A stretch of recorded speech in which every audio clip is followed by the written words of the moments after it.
Welcome guys! So today I'm here and I want to show you my Dragonhunter build for Zerg fights in War vs War. So let's jump into it. For gear I use soldier armor with superior rune of the trooper, so shouts will remove a condition from you and your allies, but if you prefer you can swap them with durability runes, which are also great.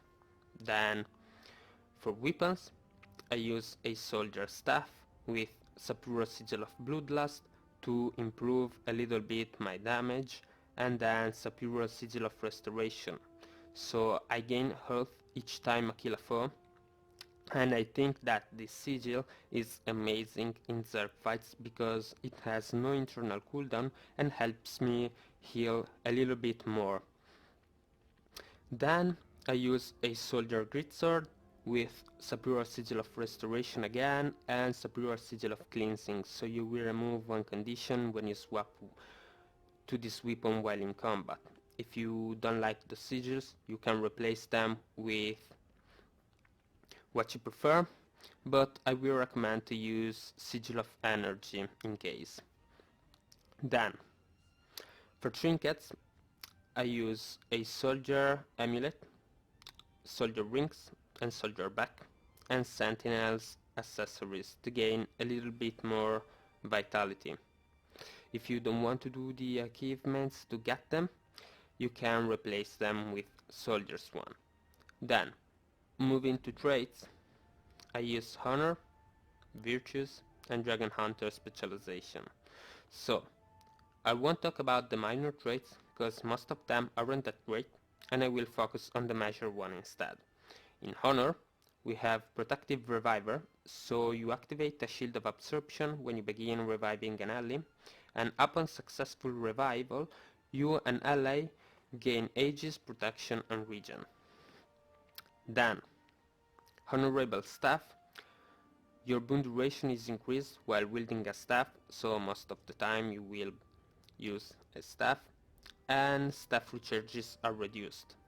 And then pure up voice, so allies affected by shouts have conditions converted to boons, and shouts abilities have recharge reduced. This synergizes really well with rune of the trooper, so our shouts will remove 2 conditions instead of 1.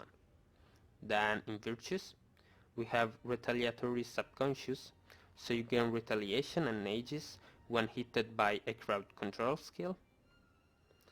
Then absolute resolution, when you activate Virtue of Resolve it will remove 3 conditions from you and allies, and its passive effect is stronger. And then Indomitable Courage, so when you activate Virtue of Courage it will break stun and grant stability to you and allies, and its passive effect will trigger more frequently. Then in Dragonhunter we have Soaring Devastation, so your Wings of Resolve delivers an attack upon landing and will immobilize your target. Then Bulwark, so your Shield of Courage is larger and lasts longer. And then Hunter's Fortification, so you will remove a condition when you block an attack with 1 second internal cooldown, and you will receive less damage when you have no conditions on you. Sometimes I swap honor with valor and I run Smiter's boon, so you smite 2 conditions when you use a healing skill. Then strength in numbers, so you grant more toughness to your allies. And then altruistic healing, so whenever you apply a boon to allies it will heal you. You can also try to use valor and honor and give up on virtues if you want, so try what you prefer. I personally prefer honor and virtues, and yes, and virtues by the way. Then why you use staff? Staff is a must for a guardian in Zerg fights because it has ranged damage from Wave of Wrath and symbol of swiftness. Then it has Empower, which is an amazing skill. And then the CC from Line of Wording is a great one. Then I use Grit Sword instead of Hammer because I really like Leap of Faith and Whirling Breath. But even Hammer will be a great weapon to use because its auto attack chain is really useful to maintain protection for you and your allies. Moving to skill, as heal I use Shelter, so you block attacks while healing. If you want, you can replace it for Receive the Light, so this is a shout.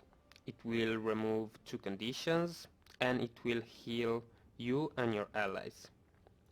Then I use Hold the Line to grant protection and regeneration, and then Stand Your Ground to grant retaliation and stability. Beware that it breaks stun only for you and not for your allies. Then I use Contemplation of Purity. This skill will convert the conditions you are suffering into boons, and it also breaks stun. I think that this is an amazing skill to have during Zerg fights, but if you prefer, you can swap it for Purging Flames for more Condi Cleans for you and allies, or Fragments of Faith is a really great skill to use because it grants you stability when an enemy triggers the trap, and it also grants Aegis and it breaks stun. Even Procession of Blades can be a useful skill if you want to melt your foes down. Or even Wall of Reflection if needed. This can be really useful in Zerg fights to reflect projectiles.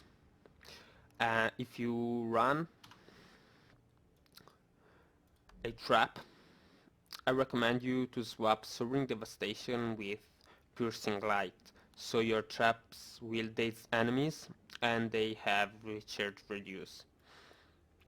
Then for elite skill, I use Renewed Focus, so it makes yourself invulnerable and it will recharge your virtues. I do not recommend swapping this skill, but if you want, you can use Dragon's Maw to push up your damage.